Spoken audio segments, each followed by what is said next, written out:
Iran के ऊपर हमला करने के लिए अमेरिका ने एक हफ्ता पहले यूएस अब्राहम लिंकन युद्धपोत को भेजा था। उस बीच आज तक की जरा एक खबर देखे जो अभी अभी आई है। क्या है? यूएस के युद्धपोत पर बमबारी, लड़ाकू विमान ध्वस्त, समंदर में खून ही खून, पोस्टर जारी कर ईरान ने दी चेतावनी। क्या कुछ है ये पोस्टर, कहां लगा है ये पोस्टर और कहां है खून ही खून, और कैसे यूएस के युद्धपोत पे ये खून है? इस पे आने से पहले जरा आपको बताते हैं यूएसएस अब्राहम लिंकन के बारे में। एक युद्ध पोत है जो यूएस से चला है। कहां के लिए? फारस की खाड़ी के लिए चला है। हालांकि एक हफ्ते से ऊपर हो गया, लेकिन अब तक जो है अमेरिका का यूएसएस अब्राहम लिंकन फारस की खाड़ी नहीं पहुंच सका है। बड़ी खबर आपको बता रहे हैं, बड़ी अपडेट आया है कि नहीं पहुंच सका है फारस की खाड़ी तक। कहां अटका हुआ है? तो वो अटका हुआ हिंद महासागर और अरब सागर के बीच में ही, इससे आगे वो नहीं बढ़ पा रहा है। उसके पीछे ऐसे तीन देश हैं जिसके कारण यूएस के जो यूएसएस अब्राहम लिंकन युद्धपोत है वो आगे नहीं बढ़ पा रहा है, और हिंद महासागर कह ले और उसके बाद अरब सागर, इन दोनों के बीच में फंसा हुआ है। यात्रा उसको फारस की खाड़ी तक करना है, वहीं से वो ईरान के ऊपर चढ़ाई कर सकेगा। लेकिन एक हफ्ता से ऊपर हो गया, फारस की खाड़ी तक जो है यूएसएस का जो वो अब्राहम लिंकन है युद्धपोत, वो नहीं पहुंच सका है। तो ये बड़ी खबर जो है अभी निकल के आ रही है। अब बताते हैं कौन से वो देश है जो यूएस के सामने, अमेरिका के सामने ईरान के समर्थन में ढाल बनकर खड़े हो गए हैं। तो उन तमाम देशों का जिक्र करेंगे। उसके बाद आते हैं कि यूएस के युद्धपोत पे जो पोस्टर लगा है, खून से भरा हुआ लथपथ है, जो आज तक की खबर हमने बताई उस पे। उससे पहले आपको बताते हैं कि कौन सा वो देश है जो सामने खड़ा हो गया है और जिसके कारण जो है फारस की खाड़ी तक जो है युद्धपोत नहीं पहुंच पा रहा है, हिंद महासागर में अटका हुआ है, अरब सागर में। देखिए, तीन देश की जिक्र हमने किया है। पहला यमन है, दूसरा लेबनान है और तीसरा इराक है, जिसकी वजह से अब तक जो है वो नहीं पहुंच सका यूएसएस का जो वो अब्राहम लिंकन है वो फारस की खाड़ी तक। तीन देश जो है वो ढाल बन के तो खड़े हो गए। उस बीच यूएई के बारे में आपको बताएं कि यूएई सबसे अहम बेस मिडिल ईस्ट में अमेरिका का है। यूएई ने एक बड़ा बयान जारी कर दिया। यूएई का बयान आपको अगर बता दें कि यूएई ने क्या कहा, तो हेडलाइंस आपको दिखाना पड़ेगा। हेडलाइंस देखिए यूएई के बारे में। यूएई ने कहा, ईरान के खिलाफ नहीं होने देंगे अपने क्षेत्र का इस्तेमाल। कुल मिलाकर हुक्का पानी यूएई ने अमेरिका का बंद कर दिया है। साफ कहा है, न तो जमीन न तो पानी, कुछ भी जो है इस्तेमाल कर दें हम यूएई के जमीन से ईरान पे हमला करने के लिए अमेरिका को हम नहीं देंगे। तो साफ तौर पे यूएई के जो मंत्री हैं उन्होंने इस तरह का बयान दिया।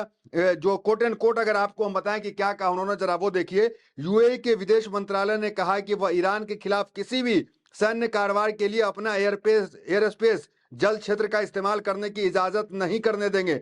बीते सोमवार को यूएई के विदेश मंत्री ने एक बयान में कहा, यूएई ईरान पर हमले के लिए किसी भी प्रकार के लॉजिस्टिक सपोर्ट नहीं करेगा। मंत्रालय ने कहा है कि वह इस बात के लिए प्रतिबद्ध है कि ईरान के खिलाफ उसके जल क्षेत्र, एयर स्पेस आदि का इस्तेमाल करने की इजाजत नहीं देगा। संयुक्त अरब अमीरात के विदेश मंत्रालय ने ईरान और अमेरिका के बीच तनाव को कम करने पर जोर दिया। मंत्रालय ने कहा है कि बातचीत के जरिए तनाव को कम किया जाएगा। मंत्रालय ने अंतर्राष्ट्रीय कानून का पालन करने और देश के संप्रभुता का सम्मान करने की बातचीत कही है। कुल मिलाकर यूएई ने साफ कर दिया कि हम अपने ना तो जल का इस्तेमाल करने देंगे ना जमीन का इस्तेमाल करने देंगे।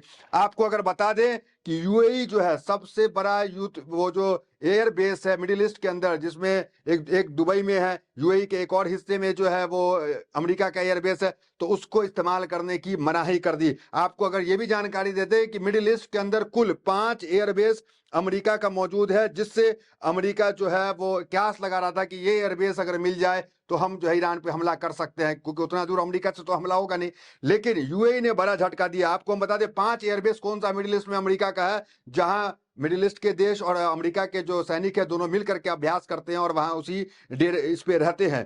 पहला सबसे कतर में है अल उदैद एयरबेस। तो कतर का ये एयरबेस है जहां से जो है अमेरिकी सैनिक वहां पे रहते हैं। ये एक महत्वपूर्ण एयरबेस है। दूसरा सबसे महत्वपूर्ण है अल दफा एयरबेस, ये यूएई के अंदर है। और यूएई के विदेश मंत्री ने साफ कर दिया कि हम अपना ना जमीन इस्तेमाल करने देंगे, हम अपना ना पानी इस्तेमाल करने देंगे, कुछ भी इस्तेमाल करने नहीं देंगे ईरान के ऊपर हमला करने के लिए। तीसरा है अली अल सलीम एयरबेस कुवैत का, और उसके बाद अल असद एयरबेस इराक का, फिर उसका प्रिंस सुल्तान एयरबेस सऊदी अरब का। तो ये 5 मुख्य एयरबेस हैं जो अमेरिका की इच्छा है कि यहाँ से इस्तेमाल करके हम हमला कर सके। लेकिन यूएई ने एक बड़ा झटका दिया। उसके बाद सऊदी अरबिया की बात करें या बाकी जो 5 देश के हमने बताया, वो सब भी अपना जमीन जो है, हालांकि ऑफिशियली बयान नहीं है, लेकिन ईरान के समर्थन में कहीं ना कहीं, और वो शांति की बार बार बातचीत कर रही है। लेकिन यूएई ने बड़ा झटका इस वक्त जरूर दे दिया है। ये जो आपको हमने कतर एयरबेस की बात की कि अल उदैद एयरबेस कतर है, तो इसी एयरबेस पे आज से 1 महीना पहले, याद कीजिए, अमेरिका के एयरबेस, जो अमेरिका का एयरबेस कतर में है, उस एयरबेस पे मिसाइल से हमला जो है वो ईरान ने करने का काम किया। लोग कह रहे थे कि ईरान चुप हो जाएगा, ईरान बैठ जाएगा, ईरान हमला नहीं करेगा, लेकिन ईरान ने अमेरिका के एयरबेस पे हमला किया कतर के अंदर, तो वो दुनिया ने वो तमाशा भी देखा। तो ये कुल मिला के आप कह सकते हैं कि अमेरिका को ईरान के सामने जंग लड़ना इतना आसान नहीं होगा, क्योंकि ईरान जो है न तो वेनेजुएला है, न तो ग्रीनलैंड है, जो जब चाहे ट्रंप जो है कब्जा कर ले और 15 मिनट में वहां के राष्ट्रपति को उठा के अमेरिका लेकर के चले आए। तो न तो ये ग्रीनलैंड है, न तो ये वेनेजुएला है। ये तो अमेरिका को भी समझ में आ रहा है। उस बीच आते हैं जो महत्वपूर्ण, जो जिसके कारण फारस की खाड़ी और फारस की खाड़ी तक नहीं पहुंच पा रहा है यूएई का वो Abraham Lincoln, USS Abraham Lincoln अगर नहीं पहुंचा फारस की खाड़ी तक, तो वो जो 5 देश है उसके बारे में और उसके बयान की चर्चा कर देते हैं। देखिए, यमन ने क्या कहा है कि हम लाल सागर में अमेरिकी जहाजों पर हमला करेंगे।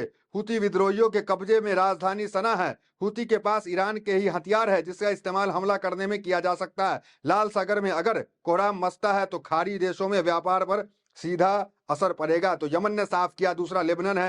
हिजबुल्लाह चीफ नईम कासिम ने एक बयान में कहा कि ईरान पर अगर हमला होता है तो हम शांत नहीं रहेंगे। लेबनान में अगर उथल पुथल मचता है तो इसका सीधा असर इजराइल पर होगा, यह ईरान के लिए फायदेमंद है। इराक ने क्या कहा, देखिए, इराक ने प्रॉक्सी कताइब ने भी ईरान के खुलकर समर्थन किया। कताइब के पास 7,000 लड़ाके हैं। इराक की सरकार भी ईरान के समर्थन में है।